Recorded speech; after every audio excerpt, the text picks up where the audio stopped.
I am so glad you convinced me that the family car should be the Defender 110. It is so beautiful inside.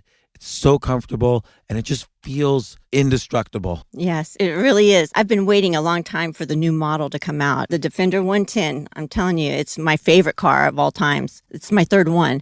You know, I have stories of going off-road. The guy managed the group. He was like, what are you doing in this beautiful car? I'm like, I'm going off-road. He's like, are you sure? Because you can use one of ours. And then they look like Mad Max cars. I'm like, no, we're going to do this. And he was shocked. Wow. Well, it's great because the Defender has been reimagined for 21st century adventure, and its unparalleled off-road ability, as well as its robust interior, are invaluable whether you're headed towards uncharted territory or just a weekend of exploration. The Defender 110 tackles challenging surroundings with absolute confidence. The SUV conveys strength outside and in, featuring peerless technology like an intuitive driver display and an award-winning infotainment system. That's my favorite part, to keep you connected no matter where the journey takes you. Adventure is unique to everyone, and so is the Defender. Choose from the two-door Defender 90, the four-door Defender 110, or the larger Defender 130 with the ability to seat up to 8 passengers. You'll find uncompromising performance in all three. So pack up and go even further with the Defender 110. Learn more at LandRoverUSA.com/Defender. This isn't your average business podcast, and he's not your average host. This is the James Altucher Show on the Choose Yourself Network. Today on the James Altucher Show. There's a lot of research showing that men who live on their own die 8 to 10 years earlier than men who are engaged in a family. Well, how do they die? Well, any number of ways, but essentially you have, and it makes sense, kind of a low-resolution security camera on in your brain trying to figure out if you're adding value. When you're sedentary and not engaged in other people's lives and challenged and physically active, basically the security camera figures out you're not adding any value and stops secreting the hormone that clears out the bad cholesterol, and you can develop any number of ailments, whether it's depression or diabetes or but yeah, you want to live a long time, you better, especially as a man, you better be engaged. And the number one source or the number one indicator of longevity was how social they were. Or simply put, how many people in their life did they care for, or how many people in their life did they love? And it makes sense because if you think of what the camera really wants in terms of survival of the universe wants to prosper. When a sun dies, it comes back a bigger sun. The universe wants the next generation to be stronger, smarter, faster. And so it creates incentives around things that are good for the species. Eating food is fun. Having sex feels great. And most importantly, caring for others is the most important thing to the future or the survival of the species. So it's the most rewarding thing. You have kids, right? Yeah. They say that a lot of the real memories that cement in our gray matter as we get older and that we look back on as being really profound moments are moments when we're in motion with our children, where we're walking around Rome with our kids, with our teenage kids, pain in the ass, them screaming, and then we look back on it and think that was when I was at my happiest, was when I was with my family, with people I love and who love me, and we were sort of in motion. We were doing something. We were progressing around something. So, But let's say, I mean, of course, many people have families and kids and so on, but there are many people who might not have kids. Yeah. What do you suggest they do? the research shows that in terms of actual happiness, when you survey people without kids are more happy. There's no evidence that you can't be very happy without children. As a matter of fact, when you're raising kids, people tend to be less happy. And there is an arc. They suck when you're raising It's them. fucking stressful. Yeah. They're awful. They can be total assholes. They can die. Well, yeah, actually, They can die if you don't focus on them 24 hours a day. Like, you ever take your kids to the beach and like all you're doing is making sure they don't die. That's your only activity at the beach.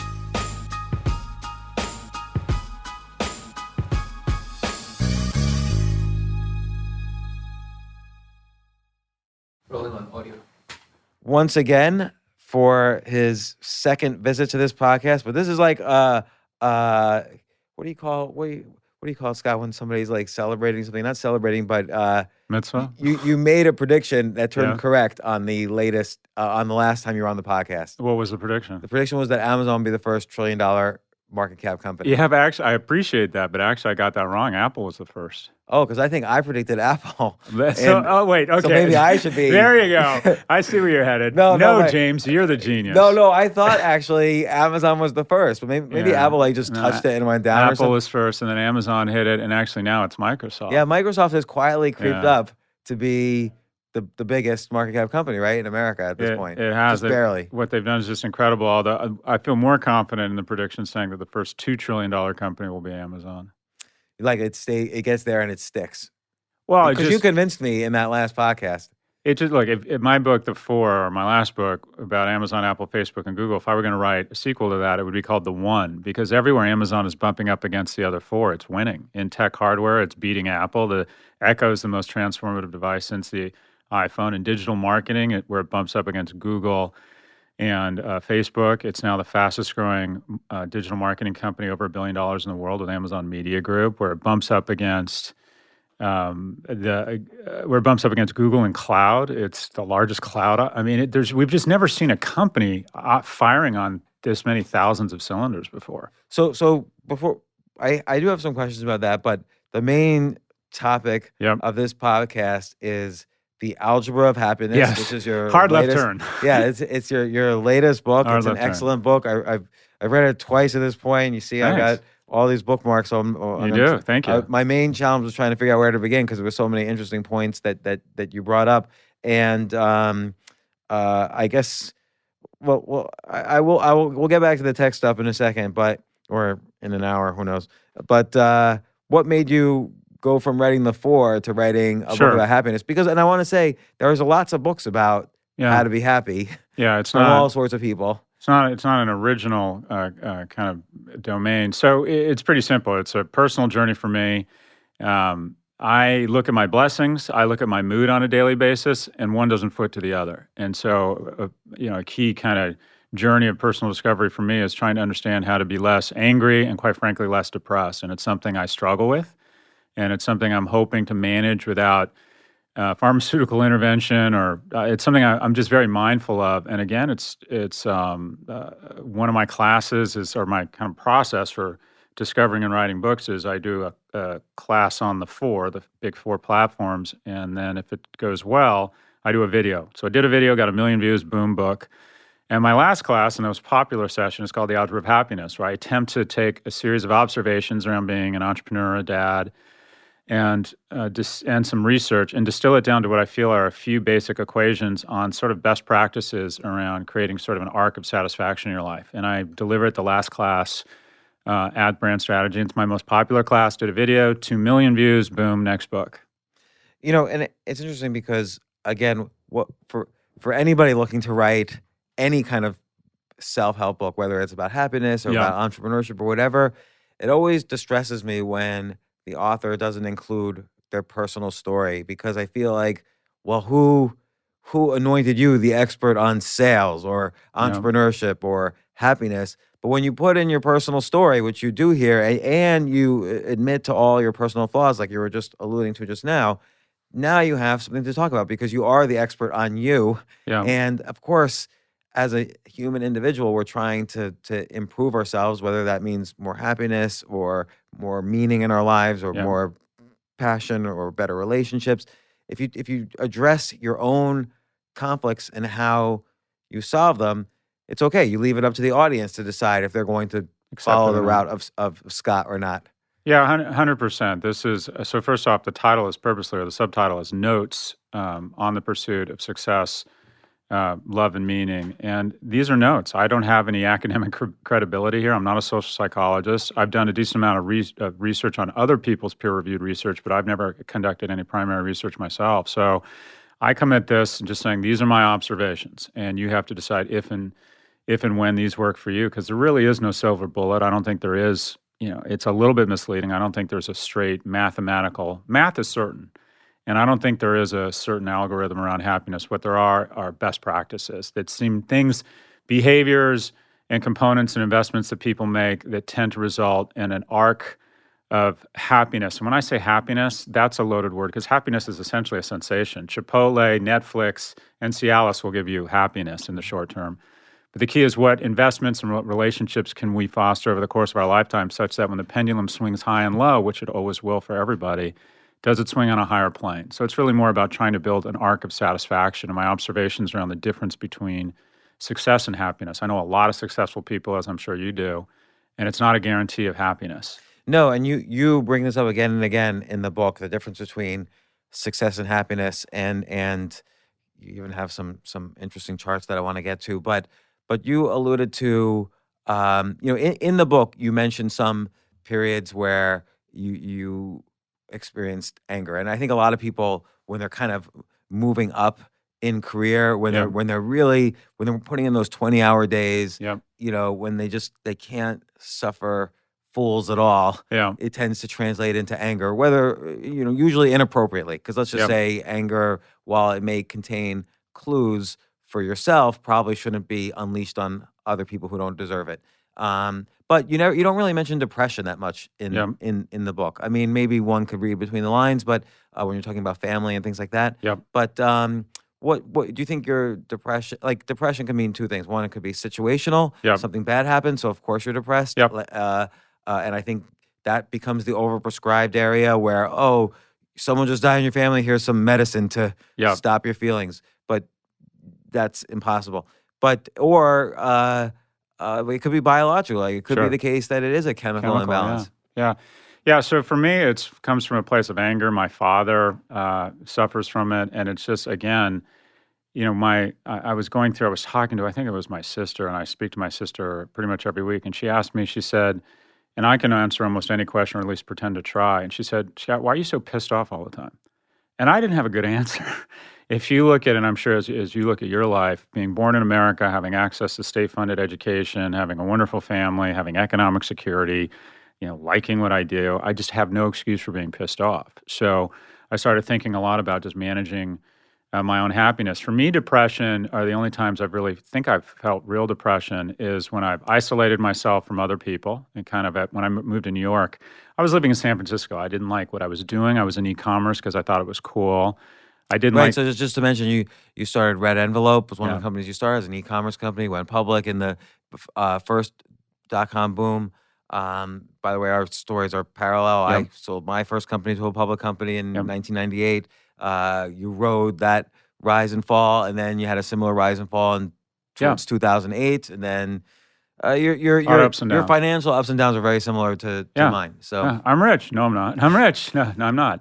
Anyway, so 99, I just decided I didn't like my job. I didn't like myself. I didn't like my friends. I thought my friends were basically unremarkable people who were super fortunate or mistook being blessed what or being made you think that? Like, interesting. what stood out to you as I thought a lot of the people I were hanging out, and again, it's a reflection on me and the friends I chose. I remember going to Davos. I got invited to Davos because in that day and age, if you were 33 and had a shaved head, you must be a fucking genius and know insight into the cosmos. And so I got invited to Davos a bunch of times. I made a bunch of friends there, and I just realized the only reason I'm friends with a majority of my friends is because I'm trying to surround myself with quote unquote impressive people so other people will think I'm impressive. And I thought, am I really getting a lot of joy and camaraderie from these people? Are they getting it from me? And the answer was no. So I kind of freaked out, pressed the reset button, got divorced, resigned from the board of Red Envelope, moved to New York, basically left everything behind. why and joined was the getting a faculty divorce of a NYU. part of that list? I wanted to change my life dramatically. I literally wanted to kind of start over, and nothing really bad happened. I'm a wonderful woman, and people would say to me, "You're never going to do better," and I would say, "Well, I want to do different." And quite frankly, it was a selfish move. I think it was a function of the fact that I could do it. It pretty much always came down to me. That was kind of my first, second, and third priority was my happiness and my selfish needs. So it probably wasn't what I call a high character moment in my life. But I moved to New York, and we're talking about depression. I kind of became an island. I isolated myself, and that is, I basically only left my loft. I disengaged from friends. Obviously, wasn't married any longer. My mom had just passed away, which really took a toll on me. And then I basically only leave my loft for like food, sex, and go to the ready teller. And about 24 months into that, and occasionally do a little bit of kind of pretend work because I had some money, so I needed something to kind of pretend to do. And then I realized kind of 24 months into it that an instinct kicks in that if you continue to do this, you're going to die early. And there's a lot of research showing that men who live on their own die 8 to 10 years earlier than men who are engaged in a family. Women are better at this because they maintain social connections. But if you're a man and you want to check out early, just kind of start hanging out alone a lot. And typically, Well, how do they die? well, of any number of ways, but essentially you have, and it makes sense, kind of a low resolution security camera on in your brain trying to figure out if you're adding value. When you're on the Stairmaster or on a rowing machine and sweating, you fool the security camera into believing that you're hunting prey or building housing, and it secretes a hormone that's really good for you. When you're engaged at work or doing a crossword puzzle, you fool the security camera again into believing that you're making important decisions for your cohort or your clan, and it decides for you to let you stick around.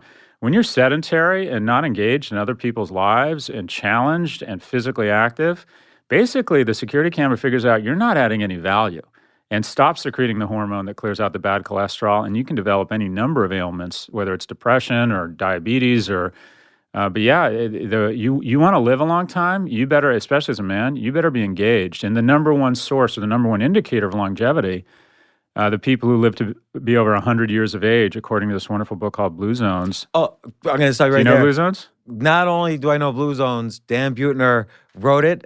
He was on the podcast in 2014, but that was when I was doing my podcast over Skype. Just 2 days ago, we ran into him at breakfast at the Fairway. He lives in, I think, L.A. He was just here for the weekend for something, and we ran into him in this obscure place. It's a diner above a grocery store at breakfast, and he recognized me. But he's a good guy. And I was about to ask you if you read the Blue Zone book. It's great research. But to summarize, Dan found 5 regions where there was a disproportionately high number of centenarians, and he tried to figure out why were these people living longer. And it kind of came down to 3 things. Number 3, or the third most important thing, is genetics. And the interesting thing there is people overestimate how important genetics are. They're actually not as important as you think. People like to think genetics are more important, so that way they can abdicate all responsibility for their health and say, oh, Uncle Joe lived till he was 95 smoking a pack a day. Yeah, why do people always say that? Like everybody who's like 100 seems to like smoke every day. Because they're just trying to fool themselves and believing, okay, I can treat my body like shit and get away with it. And the reality is you can't. Number two is lifestyle. In some, don't smoke, don't be obese, and you clear out 1/3 to 2/3 of kind of early carcinogenic or cardiac issues. But the number one signal across these centenarians was how social they were, or simply put, how many people in their life did they care for, or how many people in their life did they love? And it makes sense because if you think of what the camera really wants in terms of survival of the universe wants to prosper. When a sun dies, it comes back a bigger sun. The universe wants the next generation to be stronger, smarter, faster. And so it creates incentives around things that are good for the species. Eating food is fun. Having sex feels great. And most importantly, caring for others is the most important thing to the future or the survival of the species. So it's the most rewarding thing. I try and segment love into 3 things: the love you get as a kid, unconditional love; transactional love, which is the majority of the kind of types of love that you and I are engaging in at this point, where we get something in exchange. We get intimacy, economic security, sex, whatever it might be, a safe household to raise a family. But the most kind of, I would say, important type of love is when you get to a point emotionally, spiritually, financially, where you can sort of engage in what I would call complete love. And that is, you're not keeping score. You've just decided to go all in on someone else's well-being, regardless of what you get back. And at the end of the day, that is the most important single attribute, motion, notion, activity for the success of the species. And so if you can get to that point, it's also the most rewarding. And most people get to it instinctively with children, but I think really self-actualized people get to it with a lot of people in their lives. So they decide, I'm going to stop keeping score. I'm just going all in and on having an irrational passion for this person's well-being.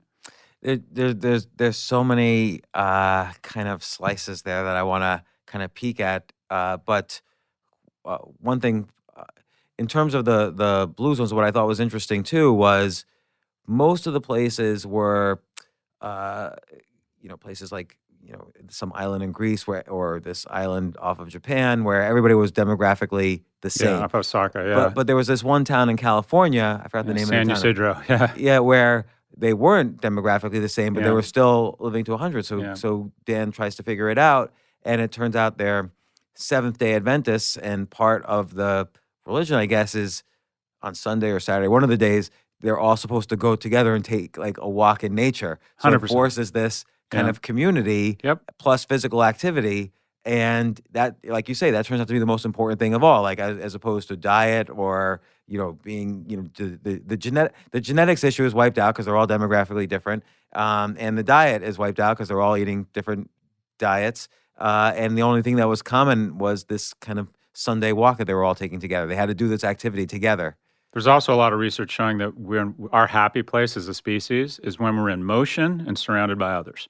So the modern day equivalent of that is you have kids, right? Yeah. They say that a lot of the real memories that cement in our gray matter as we get older and that we look back on as being really profound moments are moments when we were traveling and in motion with our children, where we're walking around Rome with our kids, with our teenage kids, pain in the ass, them screaming, and then we look back on it and think that was when I was at my happiest, was when I was with my family, with people I love and who love me, and we were sort of in motion. We were doing something. We were progressing around something. So, And you mentioned in the book something interesting too, and I'm skipping around a little bit, but you mentioned loving, learning to love another child in that family kind of way. Yeah. Because you mentioned, there's a lot of divorce when you were growing up. Yeah. There were divorces, there were stepmoms, stepdads, the whole thing.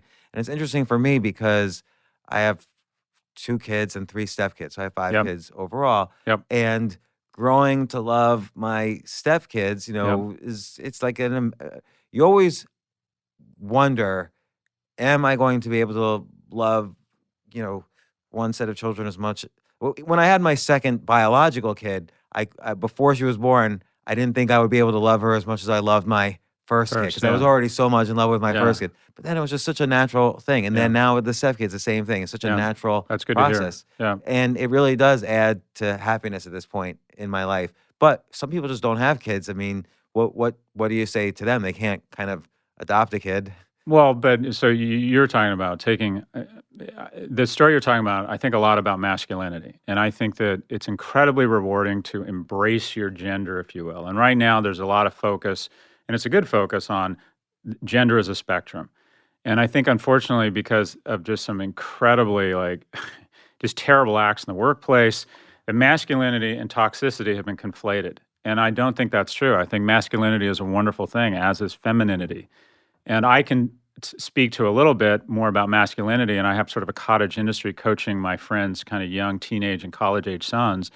And I tell them to embrace your masculinity, but early in life trying to find what being a man is. So when I was younger, I saw masculinity as, one, I wanted to be ripped. I didn't go to the gym to feel fit. I went there to be big and give somebody sort of the instinctive notion that I could take care of us and kill somebody if I needed to. I don't know why men have a need to feel big when they're young men. 2, I just wanted to be generally awesome. I got a job in investment banking. I had no idea what investment banking was. I didn't like the people I worked with, but it felt like I was awesome because I worked in investment banking.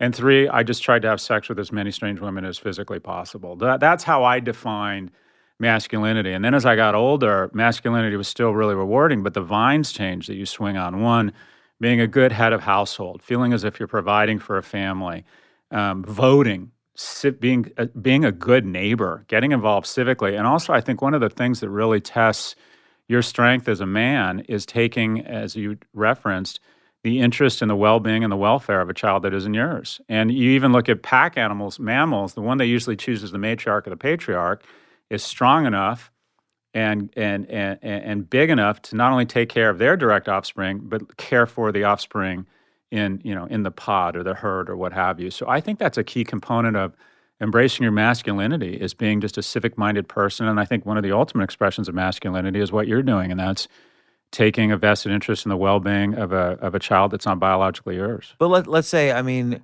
of course, many people have families and kids and so on, but there are many people who, whether they didn't find the right person or maybe they did find the right person, but then as a couple, they decide they put off the decision until it was too late, or for many reasons. Right. Some couple or person or single person might not have kids, and that's it. Now, what do you suggest they do? Because I don't say this is a big component of your book, but you mentioned it a couple times in the book. So kids have been profound for me, but the research shows that in terms of actual happiness, when you survey people, people without kids are more happy. Having kids is difficult. There is an art to happiness. Now, whether over the course of your life it creates this sort of instinctive level of satisfaction, I think it does. God reaches into your soul, turns on the switch, and you're usually kind of in love with these things. And I'd like to think at the end of our lives, one of the things we'll be most proud of and feel as if we can drop the mic is hopefully we'll have kind of secure, emotionally balanced children. But there's no evidence that you can't be very happy without children. As a matter of fact, when you're raising kids, people tend to be less happy. And there is an arc. They suck when you're raising It's them. fucking stressful. Yeah. They're awful. They can be total assholes. They can die. Well, yeah, actually, They can die if you don't focus on them 24 hours a children day. Children have never been safer. Actually, our children have actually never been safer. There's But like, you ever take your kids to the beach and like all you're doing is making sure they don't die? That's your only activity at the beach. Babies are a science experiment. We just got to keep this thing alive. It's basically there's not a lot of reward, I don't think, in the first year for the dad. But yeah, there's an arc of happiness, and some from kind of 0 to 25, happy. Han Solo, Chuck E. Cheese, spilling into adulthood, college football, just a lot of fun stuff. And then kind of 25 to 45, it's what I call the shit gets real phase of your life. Economic stress, realizing you're not going to have a fragrance named after you or be a U.S. senator. Somebody you love gets sick and dies. You face failure professionally. Everybody faces failure. Everybody knows tragedy. And you realize, wow, I'm not the most successful person in my cohort. We have this wonderful competitiveness gene that advances the species again, but we anchor off the most successful person we know on every attribute. We anchor off the best-looking person we know, the most successful. And as a result, we have a tendency sometimes to feel a little insecure or disappointed that we haven't lived up maybe to the potential that everybody, especially in this age, tells us we're capable of. And then something wonderful happens, typically in your 40s and 50s, and I don't know if you're feeling this, but I definitely am. You realize life is finite. You take stock of your blessings.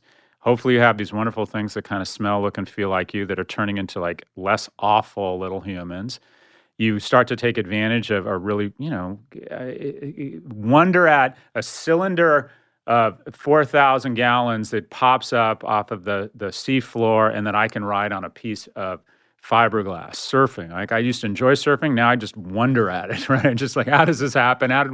Who even thought of this, right? And you start to get more joyous. The people who are happiest as a cohort, hands down, are always the same people, and it's seniors. And despite the fact you think they have less to be happy about because they're enduring cell death, right? And they're less comfortable, literally less comfortable than young people. They're the happiest. So there is an arc of happiness. It looks like a smile. But you have this great chapter about the metrics you use to measure success, and you bring up a lot of things that I'm sure many people experience, but I know I experience. Like, for instance, you could judge your happiness someday by your Twitter count, or maybe how many downloads Metrics. your YouTube videos get, Yeah. and that's an addiction, right? It's almost set up to be an addiction. Like 100%. you get a like, your phone beeps and it's a dopamine hit. It's like a trigger. So, and there's a lot of these metrics. You said something interesting just now, which is that we tend to look at the best person for each metric and compare ourselves. I'm not totally sure. I think we sometimes find we always have to find what tribe are we in, and we live in this society where we could belong to many tribes, and we're never the alpha, the number one, and in any of these tribes. Like, there's always going to be people with more Twitter followers, even among, let's say, NYU academics. There's probably people who have more Twitter followers than you. So how do you kind of wean yourself off of these addictions that are really biological, like that dopamine hit of a new like? I'm not sure you can wean yourself. I think you can be just more aware. So if someone had said to you as a young man, what are your goals? You might have said, I want to have a nice family. I want to have a family that's emotionally secure. I want to have great relationships. I want to be able to take care of my parents. I want to be economically successful. I want to be relevant professionally. If you kind of listed all these things, I don't know you well, but what I know of you is you've probably checked the majority of those boxes. But what we end up with is a series of much more definable metrics. So I think most people in their mind kind of have this number called how much money they have. And it's a number. And no matter how big that number is, you can imagine a number that's 2, 5, 10 times bigger than that. So you never really get sated. You never think, oh, I've checked that box. You can always make more money. And the way I think a healthier attitude of thinking about that number that is money is that money is an amazing thing. It's the ink in your pen writing your story. And it can write different chapters, new chapters you otherwise couldn't write if you didn't have money, such as buying a comedy club on the Upper West Side. It can make the chapters burn a little bit brighter. You can just money's an amazing thing in terms of the experiences you can tack under your belt, but it's not the story itself. And if you look at, there's research on the correlation between money and happiness. There is a correlation, but it tops out. And that is, you will be happier if you are middle class than if you are poor. And you will be happier if you are somewhat upper middle class or affluent than if you're middle class. However, it tops out. The correlation flatlines once you get to a point where you have decent housing, can take vacations, can absorb an economic shock, feel as if your kids can get a decent education. So in St. Louis, that's probably somewhere between 70 and 100 grand a year. In Manhattan, it's probably somewhere between 700,000 and $1 million a year. It depends where you live. But once you get to that point, money doesn't drive happiness. And so at that point, you have to start, to a certain extent, stop howling in the money storm and say, well, register what does make you happy. Where can you start investing other than just trying to get a bigger number? Because you will never get to a number that you can't imagine. It's like in that Star Wars film, or the first Star Wars film, Luke Skywalker is trying to talk Han Solo into trying to arrest Princess Leia and says, they would give you more money than you can ever imagine. He said, well, I don't know, I can imagine a lot of money. So imagine the things that make you happy. Imagine getting there. Imagine investing in those and get to a place of economic security. But beyond that, just realize more money isn't going to make you happier. It also doesn't make you unhappier. There's a myth that billionaires are less happy. No, they aren't any less happy, but they're just no happier than millionaires. But they aren't any less happy either. So you have to have the awareness that if you're fortunate enough to get to a place of economic security, to start saying, well, what can I invest in that will continue that upward trajectory of happiness? And I think, well, before I ask this, how much do you think it's true? People say money doesn't buy happiness. Other people say money does buy happiness. And you mentioned here something that I've written about a lot, which is that experiences are more important than things. Yep. So I think my theory is money is more likely to buy happiness for me personally, if I keep cash in the bank, can handle any kind of economic shocks or whatever, because I tend to be paranoid after the economic shocks we've been through in our lifetimes. And the more experiences I buy versus things. Yeah. So what? 100%. Well, the research is clear. People overestimate the joy and happiness they'll get from things, and they underestimate the joy and happiness they'll get from experiences. So the advice is really simple: drive a Hyundai and take your wife to Africa. I mean, it's pretty, it's pretty clear what the message there around experiences versus things. You've been fortunate. You have kind of an entrepreneurial spirit. Yep. You've started a couple of businesses. You've done well. What about people who are living in Manhattan, who aren't making that kind of money, and Yep. Do they balance things in a different way, or Sure. Because I think to some extent too, even with money, at some point you have to pull yourself away from that tribal metric of defining Yep. your self-worth by your net worth.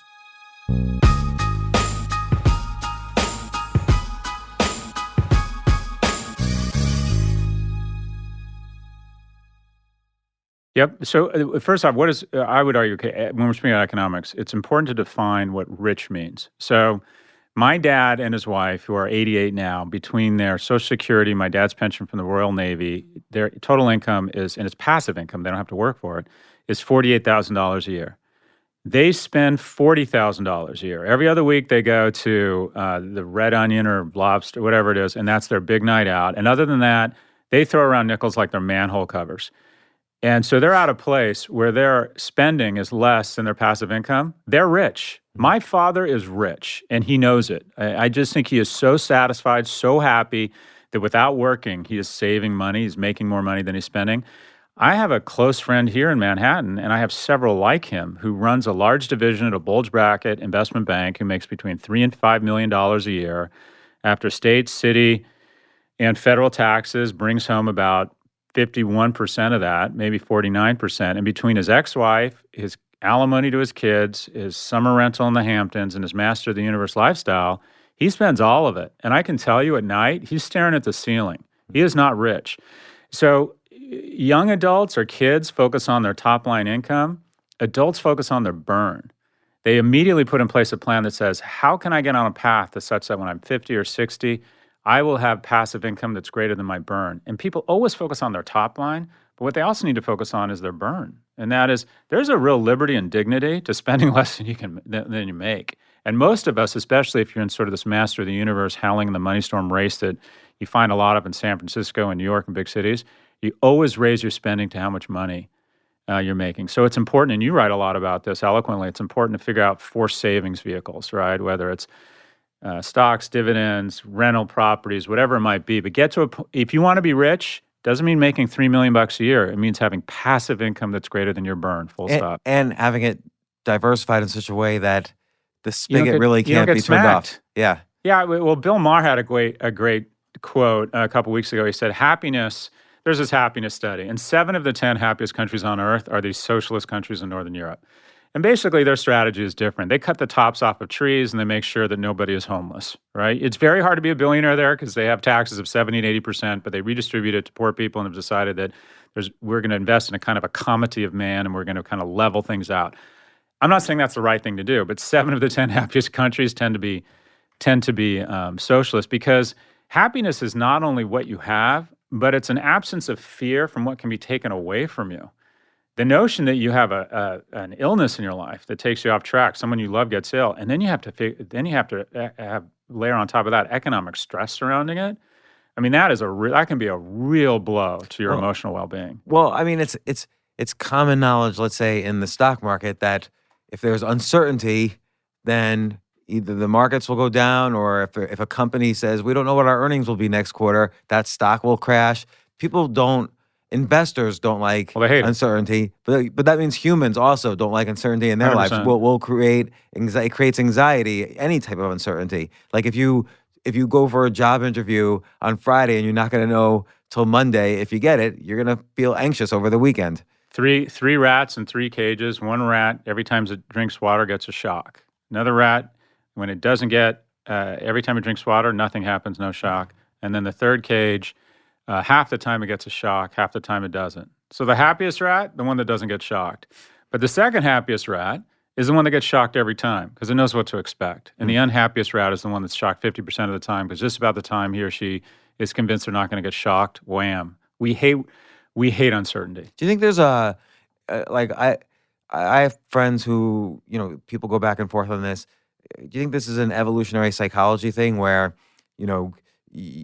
certainty means, certainty from a DNA perspective means where your next meal's coming from, and Survival. you're going to be able to 100%. mate. And our DNA is the same as it was 70,000 years ago. Do you think that fear of uncertainty comes from that?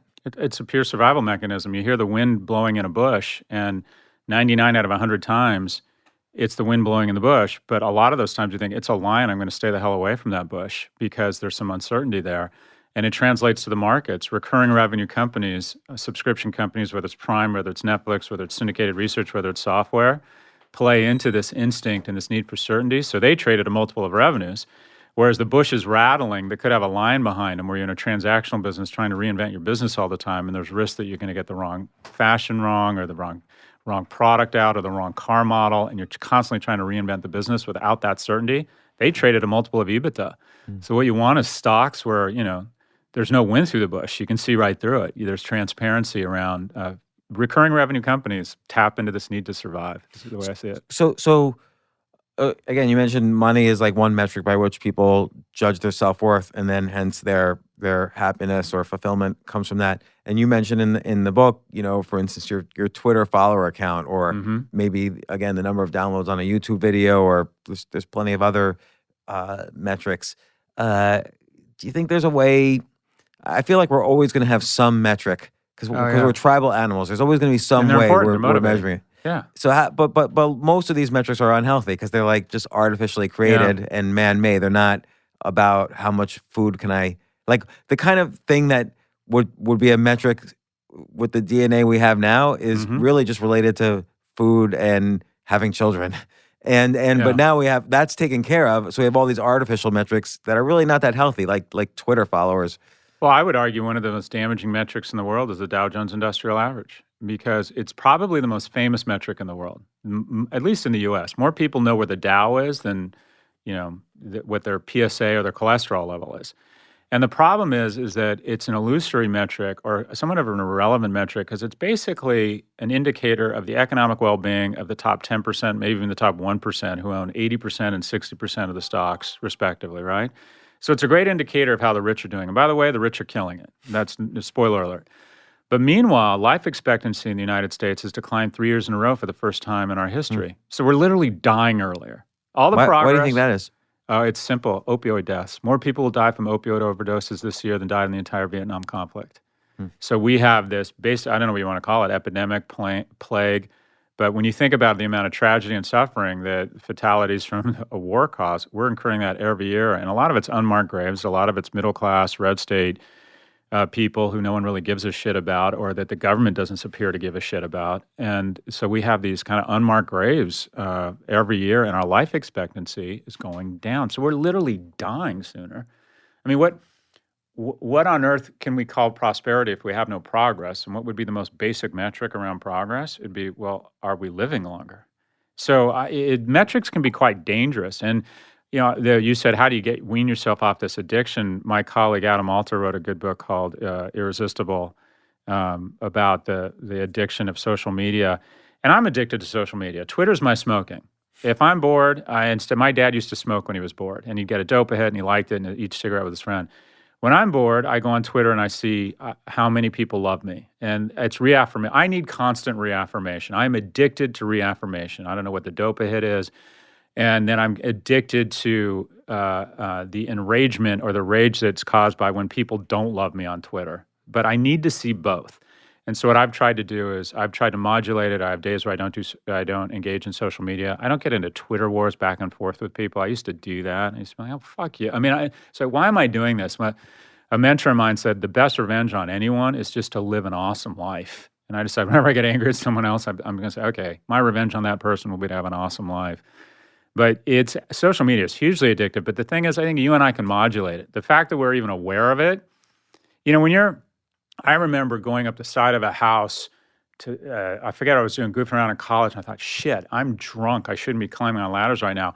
But just the fact I realized I was drunk meant I probably wasn't going to fall off that ladder. So self-awareness and modulation is hugely important. What scares me about this stuff is, can our 11-year-olds modulate?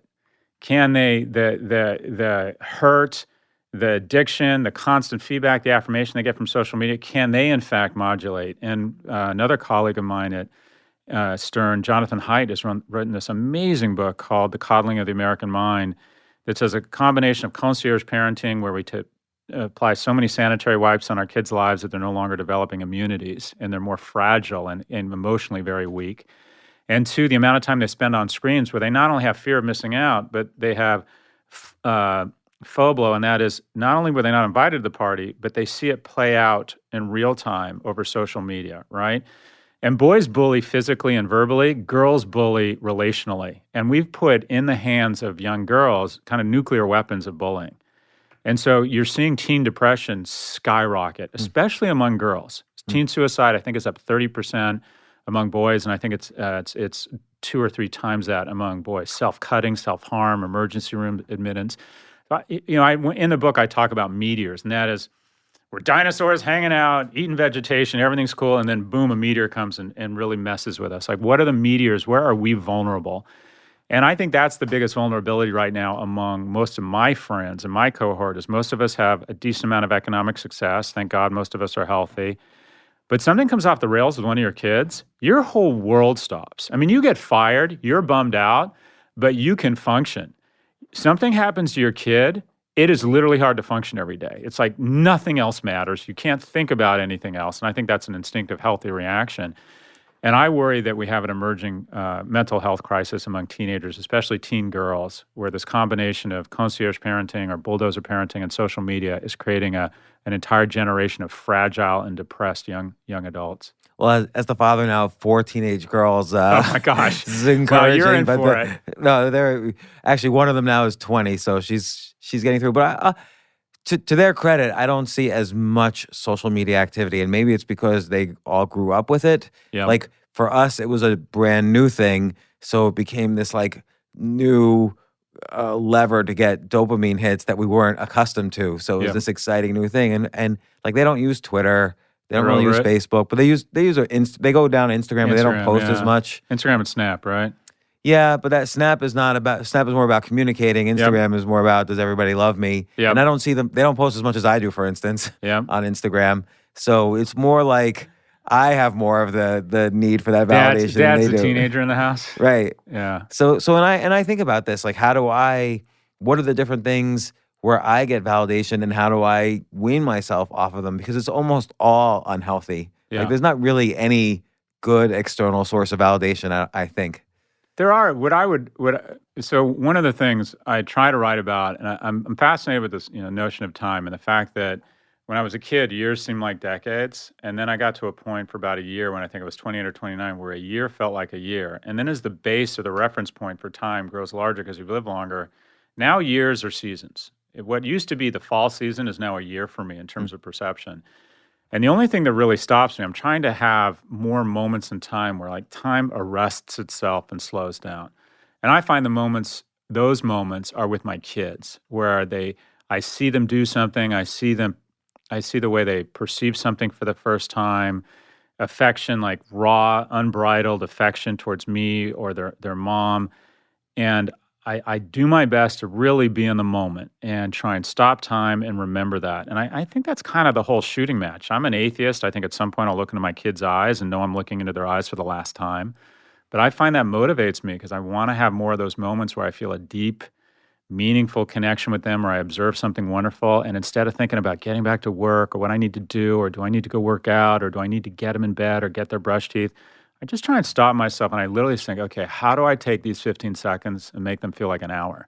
And in terms of the title of the book, The Altucher of Happiness, you make this point in the book about your father. How many more times, like you do the math, how many more times will I see him probably Yeah, before he's dead? he's gone. Yeah. And I think it's an interesting thing to do that math. Like I was just reading another article where once you're 20 years old, statistically, you have 2,600 Sundays left. That's it? And yeah. Yeah. And so it's just interesting to think in terms of those numbers. Like, what are you going to do? Like, even at 20, you might think, okay, well, I'll blow 10 of those Sundays doing something stupid. Yeah. But at some point, the number becomes real. Like, oh no, this is a valuable moment because it's one of the 900 Sundays I have left or whatever it is. Yeah, this is where I think metrics can be motivating. My dad's 88. He's doing okay, but he's 88. So, you're kind of always not great when you're 88. And I get out there once or twice a year. He lives in San Diego. So realistically, I have somewhere between 4 and 10 times I'm going to see him. So I think about that. If this is one of the last 10 times I'm ever going to see him, is there anything I want to communicate to him? Is there anything I want to do for him?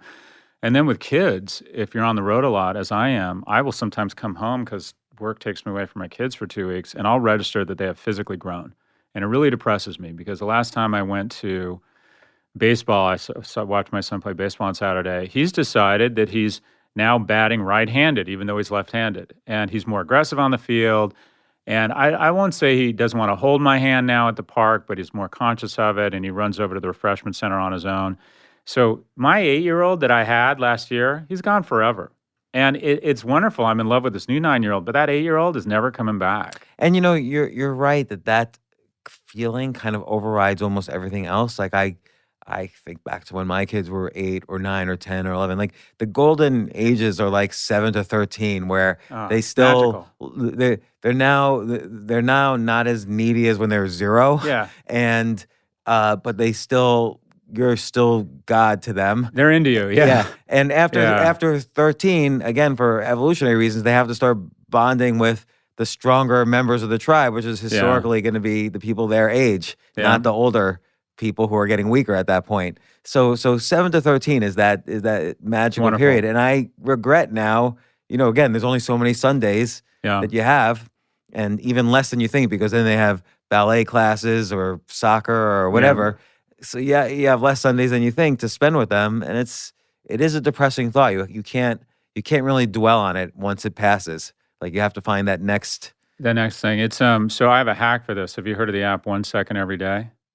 Yes, you mentioned it in the book, actually. That's the first I heard of it, was in your book. So it's this little app. You take 1 second of video every day, and at the end of the year, you have 6 minutes that defines your year. And a third of them, and a half if you're like me and you're very forgetful, trigger this wonderful emotion. I remember when we did that. And I think a lot about end of life, A, because I'm depressed, B, because I'm an atheist. But I've decided at the end of my life, one of the reasons I want economic security is I want to do what my mom did. I want to die at home, and I've already planned it out. I'm going to have about 2 hours of video on 1 second every day. I'm going to do a shit ton of heroin, and I'm going to live my life 14 or 15 times over again. And as Frida Pinto said, I want to leave. I want my exit to be glorious, and I don't want to come back. We're obviously not ending on that on that note. That's a little depressing. We're gonna I'm keep talking going. like I'm 103. No, but it's an interesting thing. Like Brad Meltzer, who's a thriller writer, he's done many things, but he's probably best known as like a political thriller writer. Yeah. He wrote an essay, which about writing his own obituary, and he thought that was an interesting exercise for people. Have you thought about your tombstone? Have you thought? I was at Monticello and I saw Jefferson's tombstone. It's a pretty fucking awesome tombstone. It's like, author of the Articles of Independence, founder of the University of Virginia. It's like, okay, this guy dropped the mic. I think it's helpful, and it's another hack to think about the 3 words you want on your tombstone. I don't know, because I always,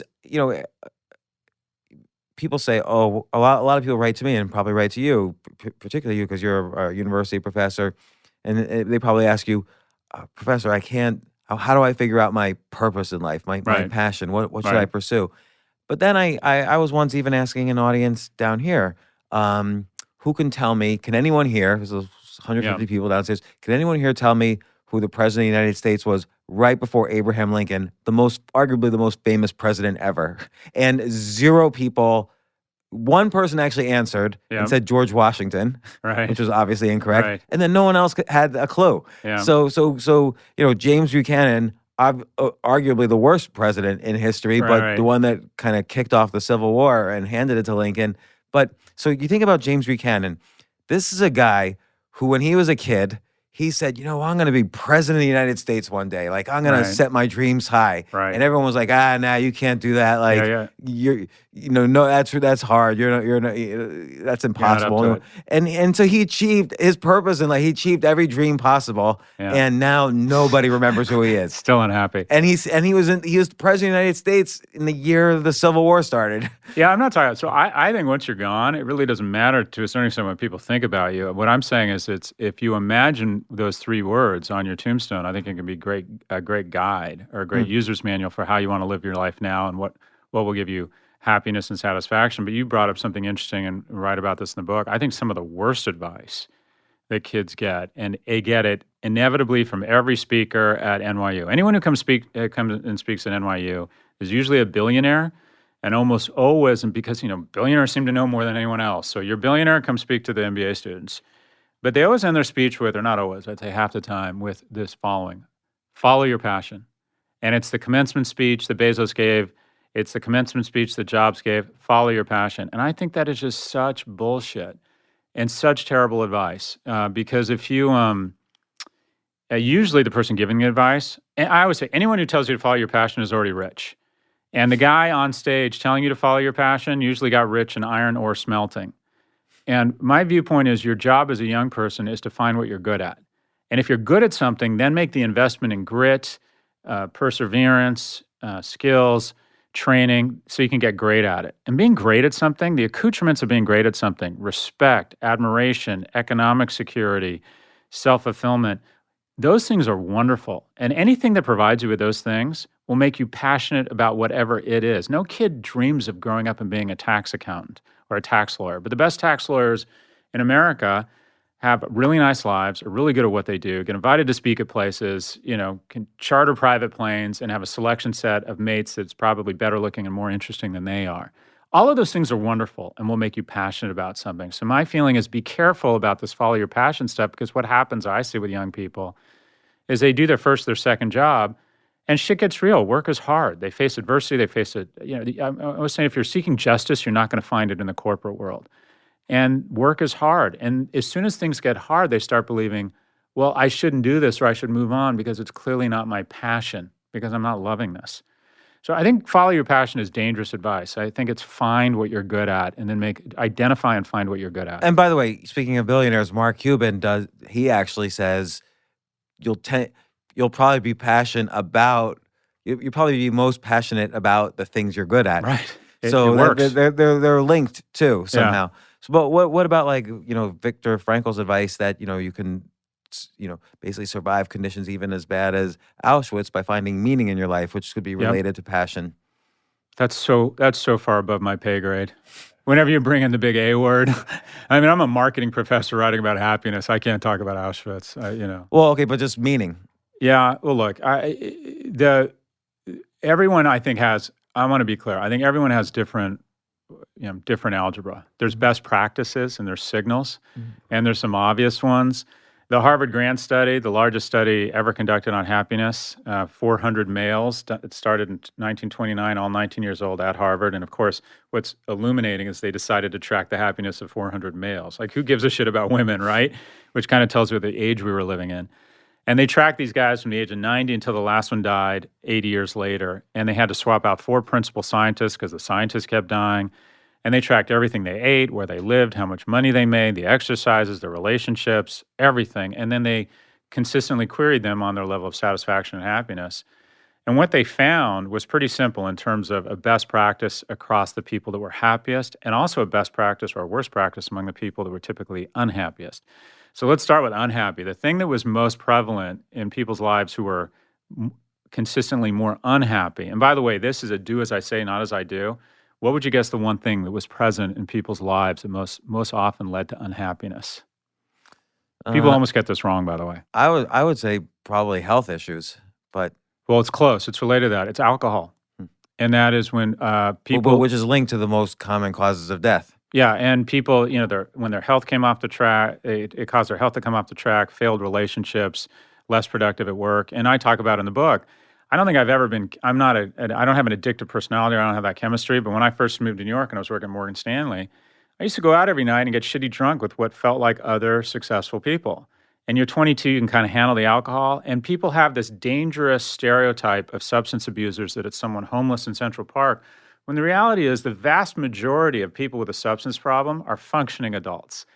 And so you need to take, and I tell my kids this, you need to take stock of your relationship with substances. And even if you're productive, I was making a lot of money at Morgan Stanley. I think I was pretty good at what I did. I was socially quite successful. But I was a little shittier at everything in my life because of alcohol. I was less healthy than I needed to be or I should have been. My relationships with my family weren't as close as they should have been. I felt like shit all the time. I wasn't as productive and as good at work. And so I think it's important to, at an early stage, say, okay, is my relationship with a certain substance just making me shittier at something? Even if I don't hit rock bottom, even if I don't have an intervention, right? What is my relationship with substances? And again, this is more like do as I say, not as I do, because I love alcohol. I'm a better version of me. I agree with Winston Churchill. I've gotten more out of alcohol than it's gotten out of me. And I still continue to drink. But if the research is pretty clear, alcohol really is the destroyer of happiness across cultures.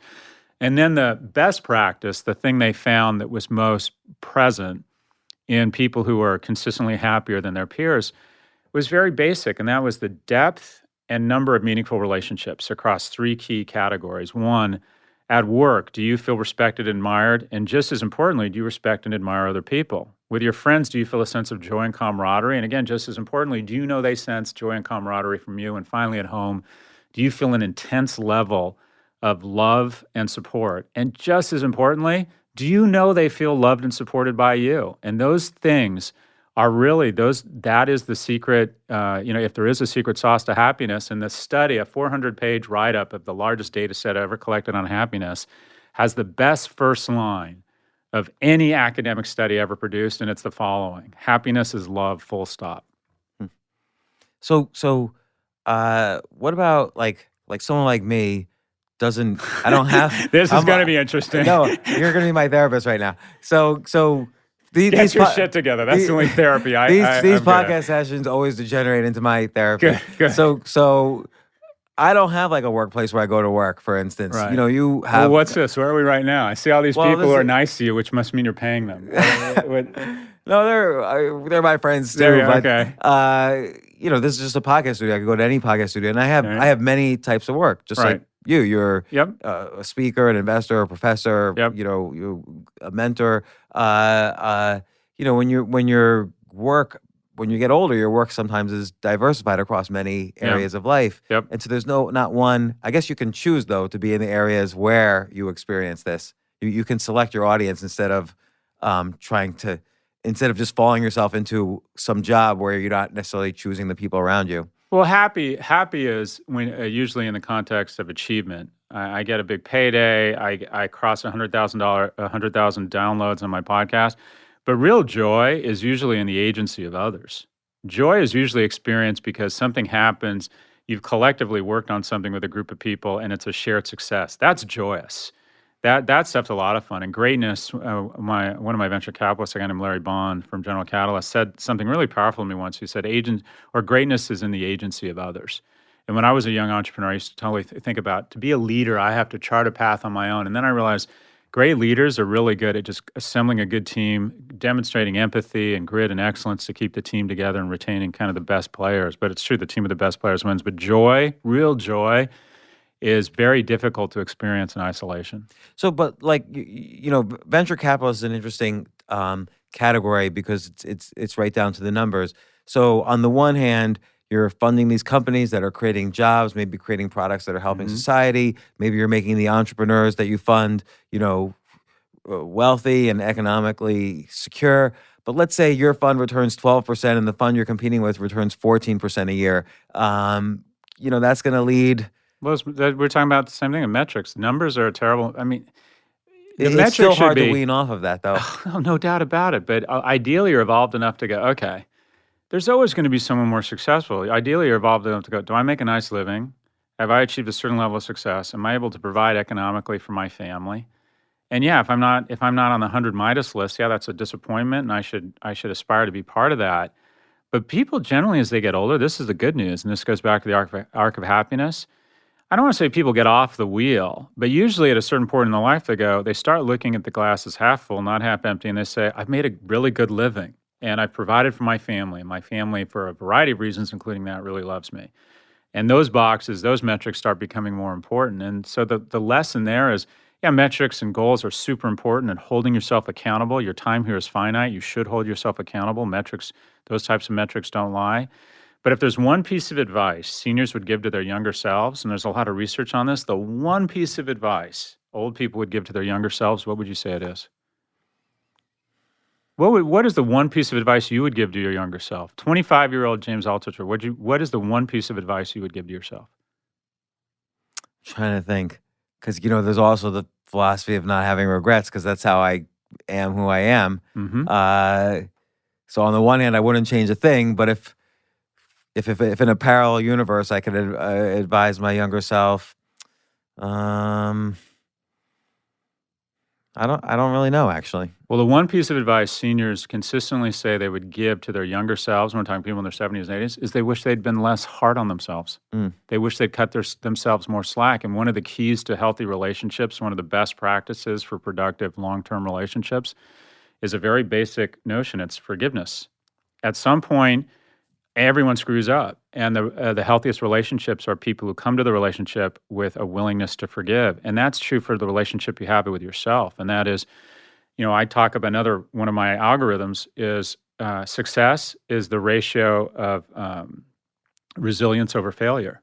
Everybody knows failure. Mike, you mentioned red envelope. I thought red envelope was going to make me a billionaire. Instead, I ended up losing millions of dollars, and it went Chapter 11 in 2008. I have been beamed in the face professionally. I mean, just fucking beamed in the face. And I mourned. And mourning's important. I think it's actually important to go, okay, this has happened to me. I deserve X amount of days or months to mourn. I'm going to be upset. I'm going to cry. I'm going to feel sorry for myself. That's fine. But at a certain point, you should probably be coming out of it. And if you're not coming out of it, you're stuck and you need to seek outside help or outside intervention. But it's the ability to get up, dust off your pants, and get up to the plate and swing harder is so important, especially in our society, because one of the many wonderful things about America is we let people get off the ground and step up to the plate again. And very few societies, I've started 9 businesses generously. I'm like 3, 2, and 4, right? Like, who would invest in that guy? And yet America, the University of California, venture capitalists keep investing in me. So the key attribute is a willingness to keep getting shot in the face and standing up again, because you have a society that lets you do that. We always say, they joke in America that we embrace failure. That's stupid. We don't embrace failure, but we tolerate it better than any other society. Yeah, and I think, and you kind of refer to it either in the book or in an article, that it's almost and I have written about it in almost similar terms. I call it failure porn, where we've gone from a kind of environment where young people think that failure is tolerated to thinking that failure is celebrated. It's an attribute. Yeah, No, it's not. I would Bullshit. certainly rather not fail ever and learn success in other ways than having to learn it through just failure, which was a very painful way to do it. So what are the 3 words that you want to have on your tombstone? Oh, I would want to have dad, teacher, and American. Why American?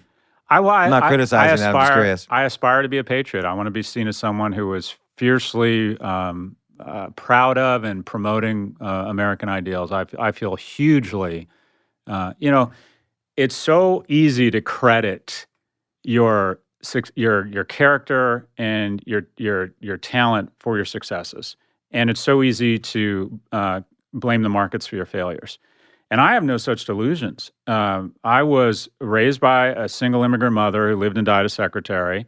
And the reason I'm here talking to you now, the reason why I'm able to provide economic security for my family and I have health insurance and I get to do these amazing experiences is because the big hand of government, the university in the form of the University of California, the generosity and vision of California taxpayers, and the Regents of the University of California gave me an amazing education for zero cost. My total tuition at UCLA undergrad and then graduate school at Berkeley was $7,000. And I just couldn't have gone to college if it had been much more than that.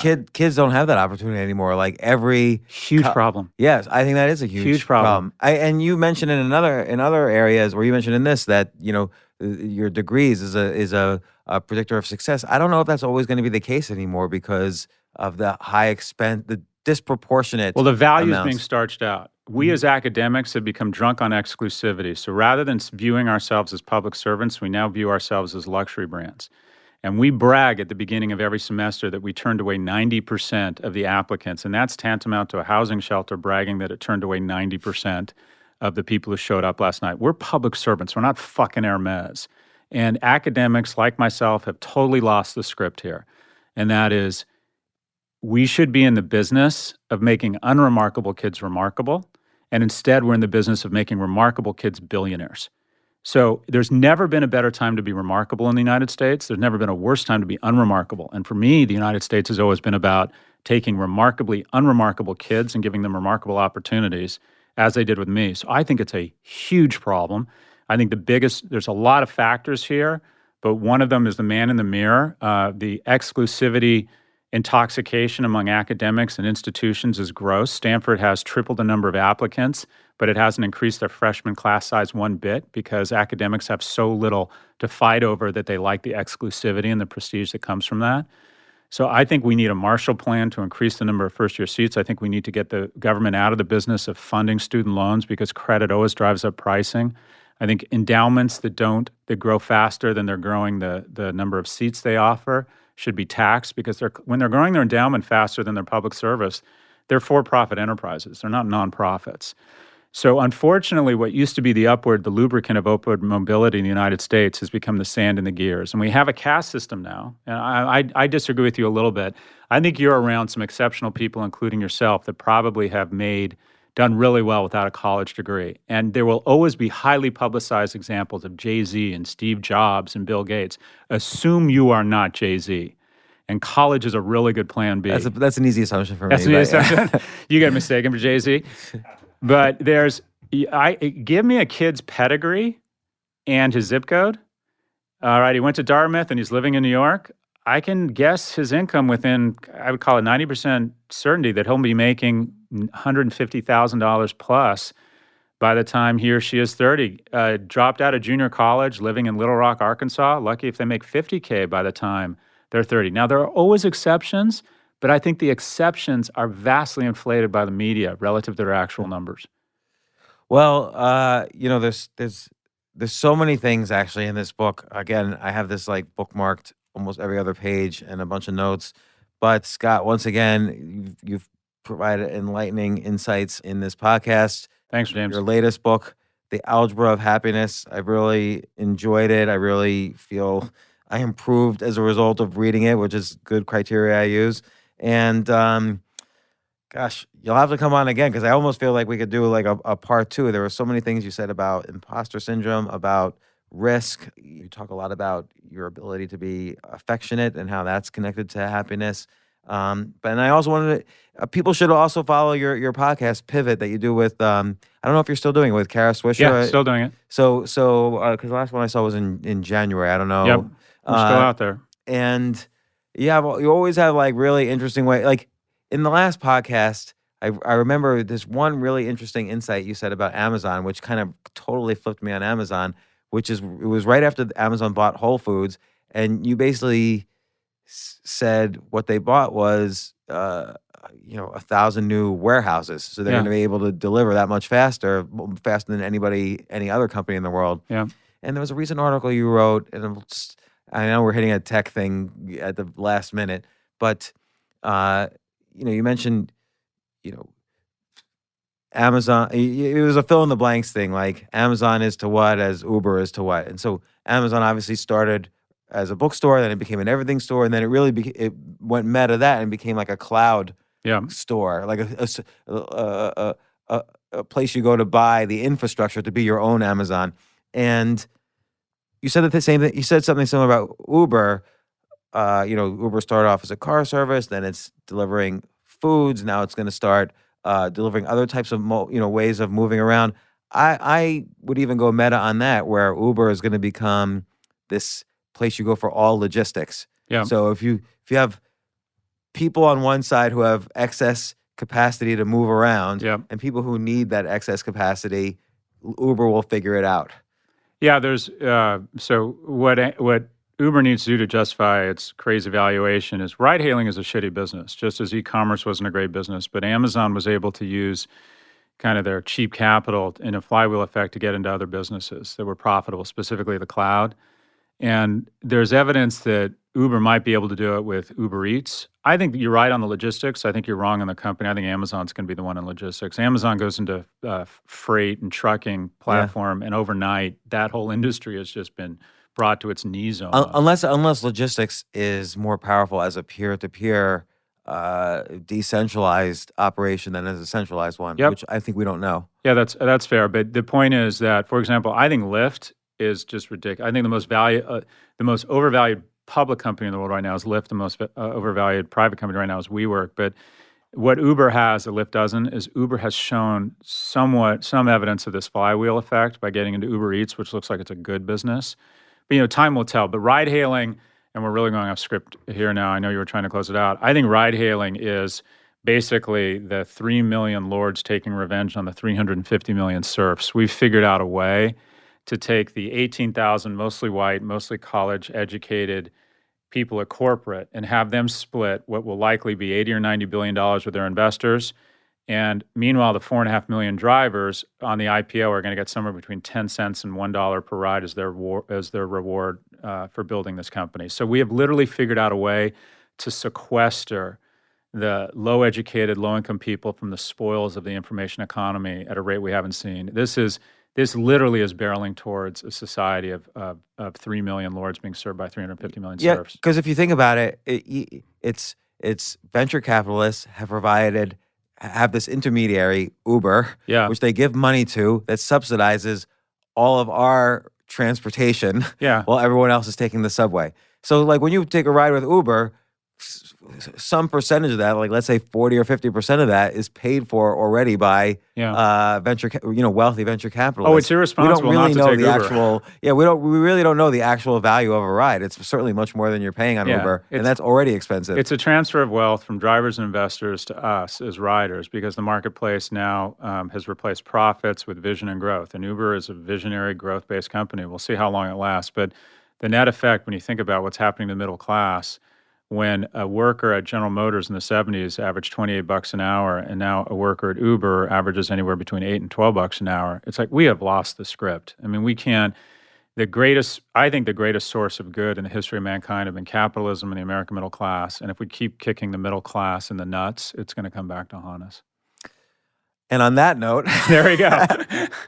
No, but that's what I mean by you provide amazing insights, whether it's technology or happiness, is always fascinating. The Algebra of Happiness by Scott Galloway. Also, check out his book, The Four, which I think is still incredibly relevant. And your podcast, Pivot, is always fascinating. Scott, thanks once again for coming on the podcast. Thanks for having me, James, and congrats on your success. Thank you.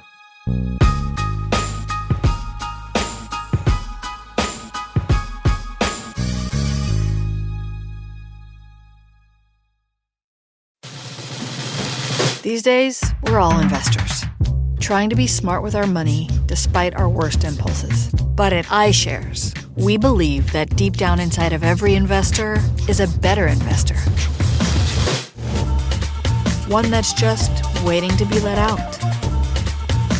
Explore iShares ETFs and insights and let your best investor out. Visit iShares.com for more information.